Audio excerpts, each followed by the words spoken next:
En revanche, ce qui est important maintenant, et c'est la vraie question, et c'est comme ça que je conclue ma tribune, c'est quid de 2050 ? On a une stratégie de décarbonation de notre économie à horizon 2050. Il faut effectivement qu'on se pose les bonnes questions en matière de filière nucléaire et renouvelable, mais je pense très important de se poser dès maintenant la question de la sécurité d'approvisionnement électrique pour 2050.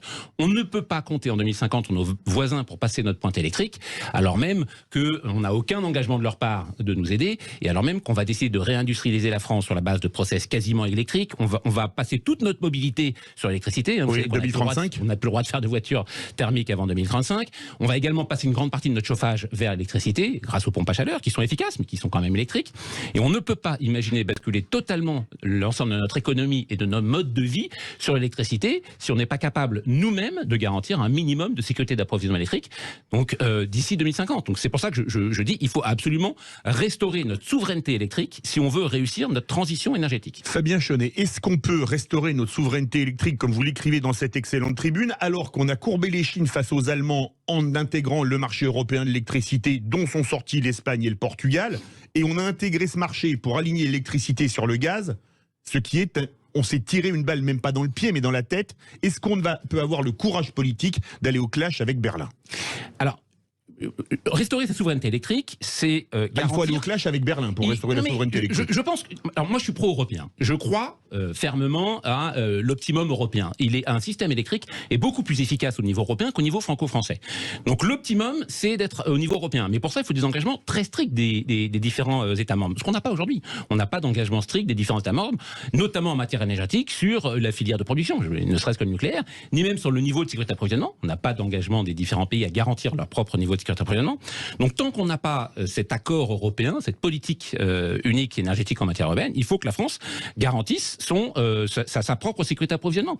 C'est aussi simple que ça. Et si on le fait et qu'on arrive à démontrer à tous les États membres qu'on l'a fait en émettant très peu de CO2, avec un très haut niveau de sécurité d'approvisionnement, et surtout en réindustrialisant la France, donc avec tous les bénéfices que ça peut avoir au niveau sociaux et économiques, là on aura de quoi démontrer à nos voisins, et notamment allemands, que notre stratégie était la bonne en matière énergétique et notamment en matière de nucléaire.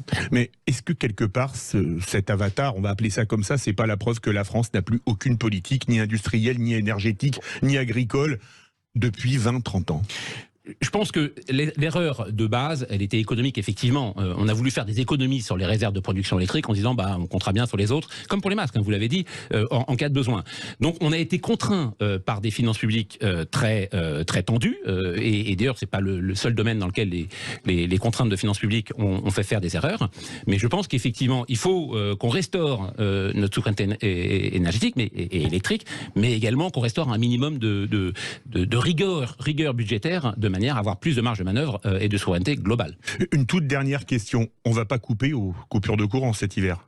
Non, ça dépendra de la météo. Très franchement, oui, si on a un hiver 85-86, oui. S'il fait cette température tout l'hiver, on n'aura pas de coupure, c'est sûr. Par contre, une vague, comme on dit, décennale, donc une vague de froid qui arrive une fois tous les 10 ans, avec des températures négatives en France le jour comme la nuit, là, il y a un vrai risque, de délestage. Et un des pires, ce sera une vague tardive comme début avril. Il y a quelques années, vous l'expliquez dans votre tribune. Les vagues tardives sont vraiment problématiques parce qu'il y a plein de possibilités qui n'existent plus en avril, et notamment le système gazier, lui, les stocks sont vides, et donc il a beaucoup plus de mal à répondre. Merci beaucoup Fabien Chaunet, consultant énergie et cofondateur de Direct Énergie, aujourd'hui président de Savelsi. On peut lire votre tribune où, parce qu'elle est passionnante? Alors la version courte est sur le site des Échos, et Absolument. La version longue est je l'ai publiée sur LinkedIn. Absolument, on peut la lire sur LinkedIn et sur les Échos. Les Échos, faut l'abonnement, mais alors allez la voir sur LinkedIn, c'est vraiment, on l'a en entier si vous n'êtes pas abonné aux Échos, c'est vraiment passionnant. Merci beaucoup d'être venu dans Berkoff dans tous ces états sur Sud Radio.